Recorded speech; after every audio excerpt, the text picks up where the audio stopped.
Hello, it's me, Vicky, again. Or should I say, soy yo, Vicky, otra vez. Okay, so what I'm going to talk about in this video is it's not a video about actually learning Spanish if you like. This video, I'm going to tell you about the traditions for New Year in Spain because we're approaching New Year. New Year of 2023 next year. Let's hope it's a bit better than 2020, 21 and 22. But anyway, it'll have its ups and downs like any other year, I suppose. But the thing is, in Spain, they have a very unique way of celebrating the New Year. And some of you probably already know, but for those of you that are new to my channel or new to Spain, this is what you should be doing at New Year's Eve if you want to celebrate New Year in the Spanish way. First of all, I want to say to you, don't go out early, okay? So if you go out at 9 o'clock, or even 8 o'clock, or whatever time you normally go out, and you won't stay the distance because New Year celebrations in Spain go on all night till the early hours of the morning.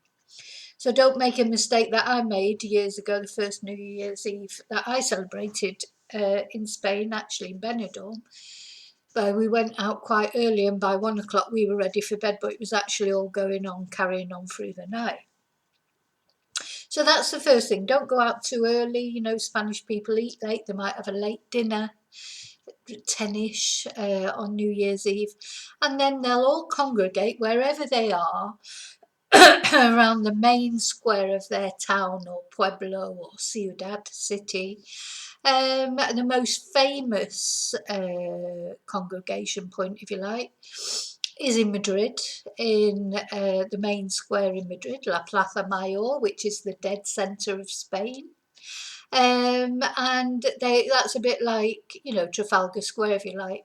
All the revellers will sort of accumulate there, and there's normally the town halls lay on free cava, which I'm going to explain the reason for that later.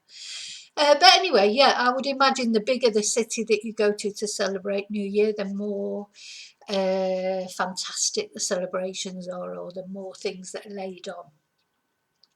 What I found all those years ago when I celebrated a New Year's Eve in Benidorm was, of course, there's a big expat community in Benidorm, so they actually celebrated the Spanish New Year, and then an hour later they celebrated the British New Year as well. So that was nice. And, you know, there was music, dancing, screens. I mean, you know, obviously COVID's made a big difference to a lot of celebrations, but I'm sure it's getting back to normal now. Okay, so what other things should you have prepared for New Year's Eve? So New Year's Eve does take a little bit of preparation if you're going to celebrate it in the Spanish way. First of all, you need to buy some red underwear because it is lucky to wear red underwear on New Year's Eve. So you may have noticed if you live in Spain that a lot of the supermarkets, shops, etc. will be displaying quite a lot of red underwear, and you might have thought, oh, I didn't know, why is red underwear so popular? But that's why it's good luck for men and women to wear red underwear on New Year's Eve. So if you want good luck for 2023, first thing you need to do is get yourself some red underwear. Oh, maybe you've already got some. I tend to wear the same ones every year, so just wear them on New Year's Eve. But anyway, so the other thing you need to do is buy. This is the most probably important thing. Spanish New Year is famous for cava. We are so lucky in Spain because cava, which basically is Spanish champagne, I think it tastes just as nice as champagne, if not better, but you know, each their own. It's very cheap. You know, this particular bottle was €2.20, and actually because it's gone up a lot because of the cost of living crisis, because the last time I bought a bottle for last year I think it was 1.65. So yeah, terrible. €2, whole €2.20. But yeah, you need a bottle of cava because it's traditional to bring in the new year with a glass of cava. This is essential. There's big adverts on the Spanish TV at the moment for all different kinds of cava because this is just a tradition. Then, and what to go with your cava, you need grapes or uvas. And the reason I think you need to prepare these also, because these you have to eat one grape for each stroke of the clock at the Puerta del Sol in the Plaza Mayor in Madrid. That's like the Big Ben, if you like, of Spain. So everyone will be, what if they're not actually there, they'll be watching that on the TV. And each dong, dong, you have to eat one grape. And there are 12 grapes, so you need to prepare 12 grapes. And this brings good luck for each month of the year. So any month, any grape that you don't quite get finished, that's bad luck for that month. So it's obviously January, February. Each stroke of the clock, each grape that you eat represents 1 month of the year. Now, what I've learned with these grapes is that you need to prepare them, because what you don't want are great big grapes, because they just take too much chewing and too much swallowing. So, well, first of all, they need to be seedless grapes, because when I first came to Spain many years ago, they didn't do seedless grapes. So you just couldn't get seedless grapes anywhere. You can now, fortunately. So yeah, you need seedless grapes. You don't want to be spitting out the pips or swallowing the pips as you're trying to swallow 12 grapes in the space of however long it takes for the clock to chime. And so you want the small ones. Now, I noticed these grapes that I've got this year, most of them are quite big. Even that was about the smallest one, and that's quite big because, you know, fruit and veg and things like that, beautiful in Spain. So it's difficult to get little scrawny grapes. You can get little tins of uvas already, sort of just, you know, all you've got to do is drain them, and they're quite small. But I prefer fresh grapes. But anyway, so yeah, so you need your bottle of cava. Normally I'd be sharing a glass of cava with you, of course, but it's just too early in the morning today. Last time I tried to do that on a video, I ended up going to bed at 2 o'clock in the afternoon because I felt totally drunk. But yes, you need your 12 grapes, your cava, your red underwear, and then you're set. And then you're ready to bring in all the good things that are going to come in this year, hopefully, for the new year. So basically, I don't have any cava in my glass, I have my grapes, but I'd like to wish you Feliz Año Nuevo, or Prospero Año Nuevo. I hope the new year is a good one for you, your friends, your family.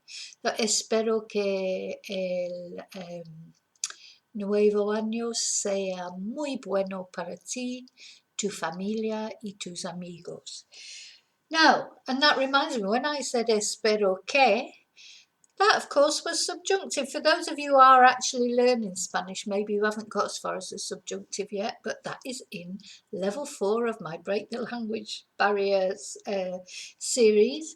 Now, there is a level 5 just about to come out any minute now, so probably by the time you'll be watching this video, it'll probably be available to buy.